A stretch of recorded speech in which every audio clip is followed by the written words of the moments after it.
I got involved because the boys I grew up with were involved in a gang war which a policeman was killed right at the end of the street where I grew up as a boy, in my street, So, I grew up, you could say, I was kind of lifted off by violence, which I was very aware of anyway. Growing up as a boy, all I ever saw and indulged in was violence.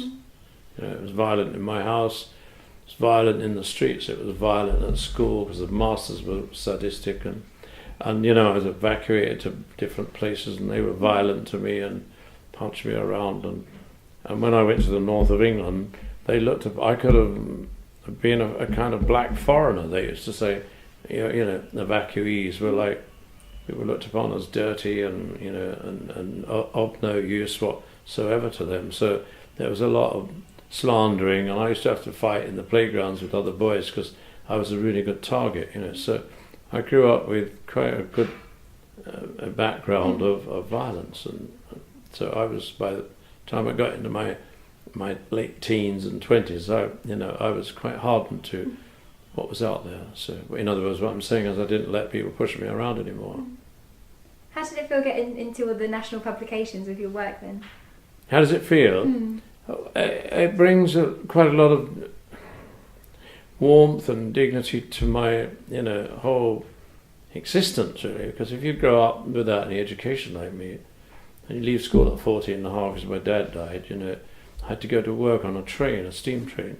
So to get away from all that and then suddenly open in my case was the Observer newspaper, a paper we never read in our house. Why would we? It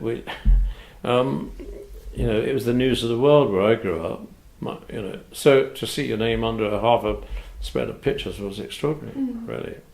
Can you remember the day when you saw your image in the first national publication? Yeah. Thought, wow, this is, Yeah, I knew it. It was a Sunday newspaper. Then on the Monday morning I went to work in Mayfair because I'd done my national service in the Air Force, where I first came up against photography, but I didn't pass my trade test to become a photographer. I was only really a skivvy in the Air Force.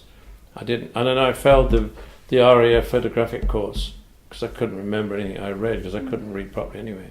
So when I came out of the Air Force, I had a camera, and then I got these pictures published purely by the event that took place. And then, but I had this job when I was a messenger boy before I went into the Air Force. After I left the railway, I got this job in Mayfair as a messenger boy at a film company. And then when I came out of the Air Force, they were obliged to give me my job back, and they gave me a job in a small darkroom copying drawings. And so I had access to a darkroom. So when I took the pictures of the boys I grew up with, in my lunch break and spare time in that darkroom, I printed my own pictures. So when those pictures were published, and it was Charles Street in Mayfair, which is one of the best addresses in London, the phone started ringing like mad from other organisations saying, would you work for us? Yeah. So I was offered amazing jobs and opportunity, and I didn't know anything about photography properly. So is there a pivotal moment in your photographic career that stands out for you?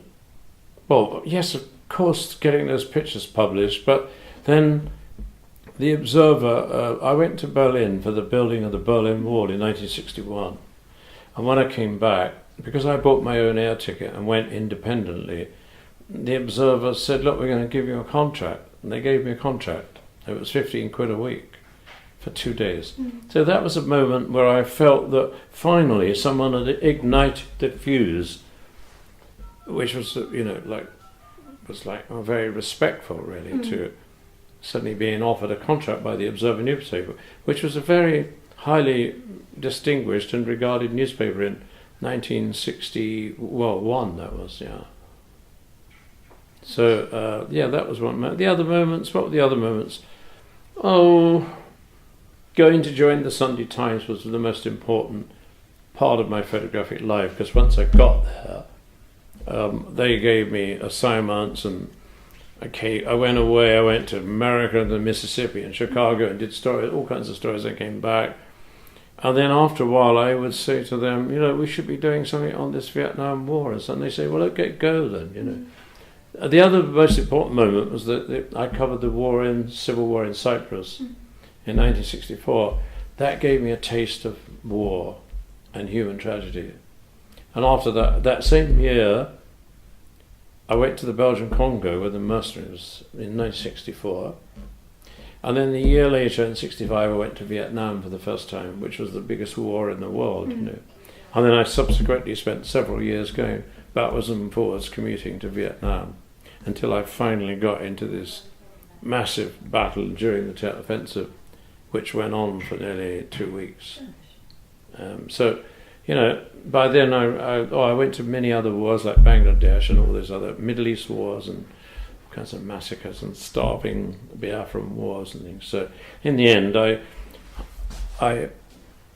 had a massive thirst to do this, but then in the end I didn't realise that as much as I was winning, I was kind of losing. You know, I was losing my kind of dignity, I suppose you say. Started drinking a bit, lost my first family, and you know, you don't win. You know, it's like gambling, because war is gambling. You're gambling with your life, your family, and in the end, like gamblers, you lose. So I didn't lose my life, but I lost, you know, many other things. How does it feel to be regarded as an icon in the photography world? Oh, I wouldn't think I'm an icon, but I have a respectful following of people, more so in France, I think. People come up to me in funny places. I was in a supermarket in Greece this year, because Catherine had a Greek mother who sadly died, and so there's a Greek connection, and she has a house in Greece. So a man in the supermarket, he suddenly looked up like that, and I thought he was looking at something above the shelf he may have forgotten. Yeah.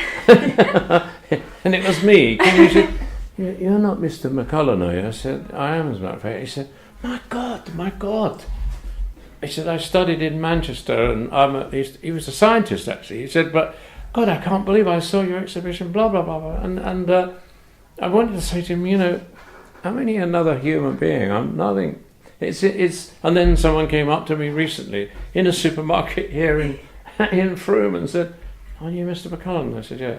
And people are very sweet, you know, but, you know, it would be hateful if you were a famous actor or a film star, because they must get it all the time.